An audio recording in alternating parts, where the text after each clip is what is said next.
the stories that appear about you, I would guess about 90% are near enough untrue. Here's a chance to put a few things straight. You ready? I don't know. Have you or have you not ever had a boob job? Not. Really? Absolutely not. And it's not one of those things that I frown upon or I judge anybody for. If it's something I had done, it's something I'd be quite willing to say I had it done. It's not like a top secret. It's not like I would be the only person that ever had it done. I just haven't had it done. Are you quite flattered that everyone thinks you have? Yes. Actually, that's the one room I quite like. Have you ever had a nose job? Nose job? Wow. Never even heard that one. Clearly not by the little conch I have here. I was going to say, get your money back. They call...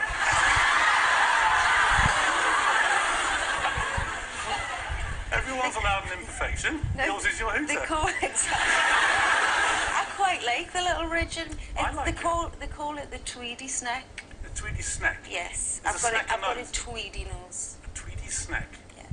So you'll never get it fixed, you don't think? Are you suggesting I need to? No. There's been a suggestion that you already have. I'm just throwing it out there as a possibility. Wow. Did you buy a £35,000 wind tunnel to keep fit so that you could be as thin as Danny Minogue? Wow. That's a good one. Is it true? Does it exist? Do you keep fit in a wind tunnel? A wind tunnel? Piers, is that a serious question? Yes. Do you ever get into one? I've seen one of these things. You get in them and then you're blown away by turrets of wind. No, absolutely never heard of it. Do you ever diet or not? I'm always, aware of what I eat. And I have days where I just want to eat what I want to eat. Especially as a woman, you have those days. And then I'm one of those people that'll have burger and chips, and then for the whole of the rest of the day go, wish I never ate those burger and chips. Wish I never ate those burger. Why did I eat those burger and chips? While I'm eating a packet of crisps. And you have your crafty fags, don't you? How many do you smoke a day now? Oh. Naughty me. Come on. How many a day? Probably about 5, not many. Well, probably 20 today. You've had a very traumatic year, everybody knows that, for a number of reasons. And everyone's been giving lots of attention to your health. How are you actually feeling physically right now? It's actually been just over the 12 weeks, so all my blood is new and I feel great.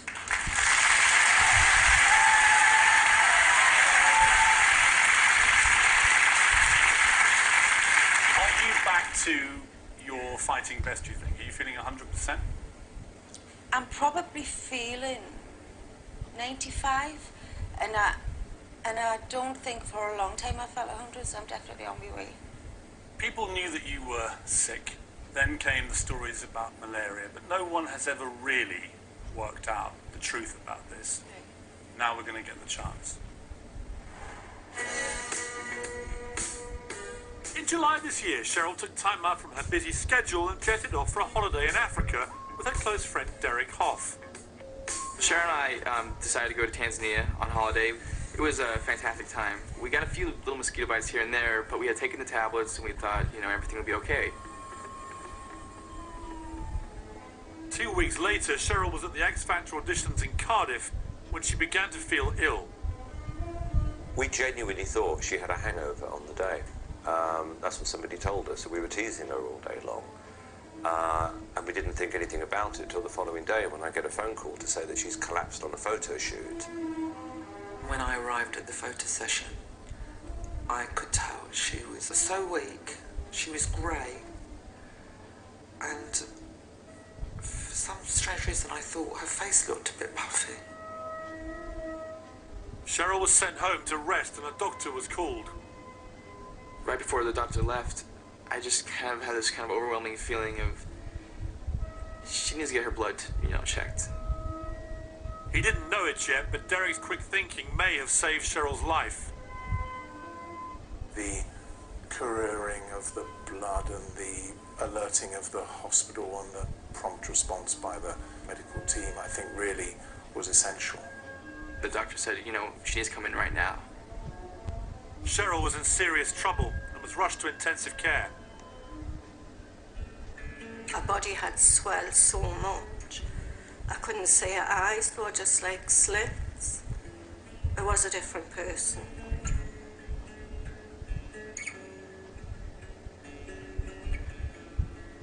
Tests confirmed doctors' worst fears.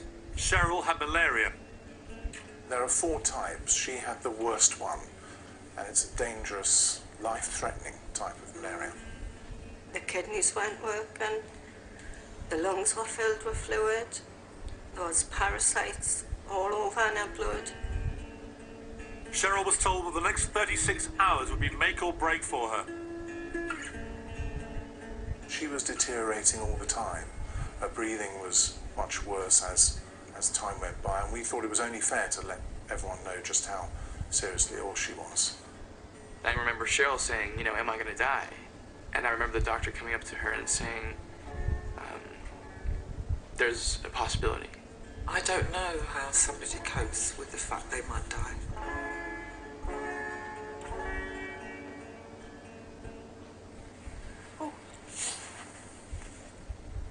I suppose the obvious question is that when the doctor said that to you, that there was a possibility you might die, I mean, what was going through your mind?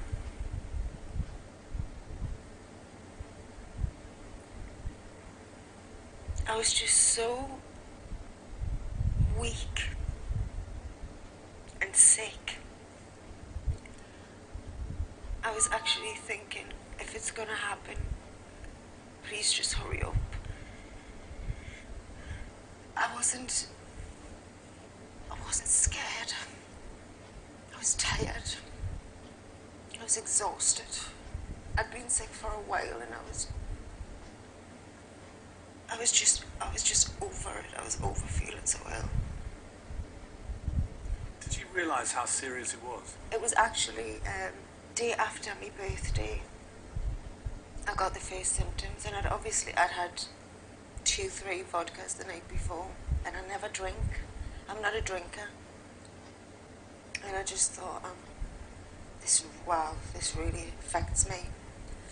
I woke up in the morning and I was putting my moisturiser on, my skin hurt. My skin was sore. And I thought, wow, this is the worst hangover I've ever had. But not for 1 second did malaria cross my mind. Not for 1 second. Even though you'd just been to Africa? Not at all. So you're getting steadily worse. You get to this photo shoot when it gets dramatic suddenly. Talk me through what happened then. Again, same thing, got up in the morning. My skin was sore to touch. My lips were blue.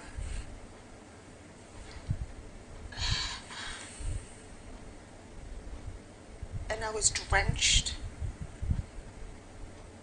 And I got to the photo shoot, and the girl I work with, who knows me more than anybody, said this is not right. We need to schedule some time off. I think you're exhausted. Then what happened? Sorry.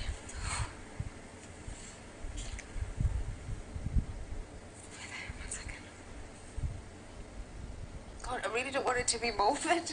I really don't want it to be like this. But I think people are realising, probably for the first time, how serious this was. It's only 12 weeks ago. It's very raw. Do you remember the moment when you collapsed? I'd been really excited to do the photo shoot. It was for Vogue. And they'd flown a photographer in from New York and dropped him at the wrong airport. This is what I remember specifically. And he'd driven 3 hours to get to the photo shoot. And they were saying to me, go home, and I remember thinking, this poor guy, he's driven, he's had a terrible time getting here, driven all the way here. I said, just let me lie down for an hour, I'll be okay. And that was it. I was out like a light. I did the photo shoot. And I went home and that was the night. That was the night. The key moment of that evening was Derek saying you've got to have a blood test. And what has become clear, interviewing your doctor, is that if he'd not done that, you may well not have survived. So effectively, Derek saved your life. Well, absolutely. And I'm a bit pathetic when it comes to needles. Like I can't, it has to be a baby one. And I was actually really angry with him for suggesting that I get my blood taken. Like, you're making me have a needle. Little did I know, he saved my life.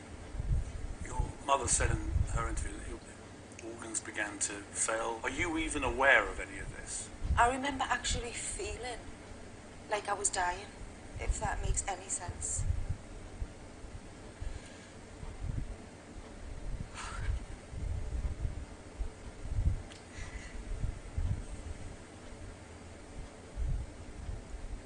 And I just wanted to know the truth, was I? And out of all that, that's what I remember asking. It's a cliche, but does your life flash before you in a moment like that? What are you thinking? Your family around you? It doesn't seem real. It's very, very surreal. And my mother never showed me her emotion there and then. She was strong. And I think there was a point I said to her, what they laugh about now, you make sure you get someone here tomorrow to write my will. You said that? Yeah. And I remember thinking to myself, my sister can have that. I know it's like, now looking back, it feels very surreal, but at the time, it seemed like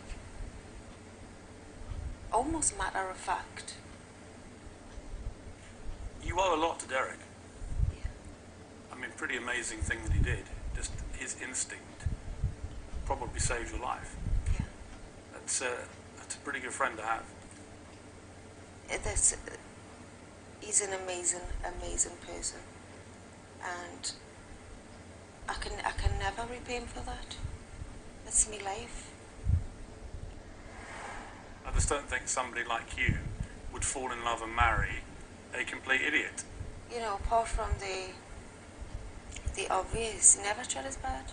He's not a bad person, just a nice guy.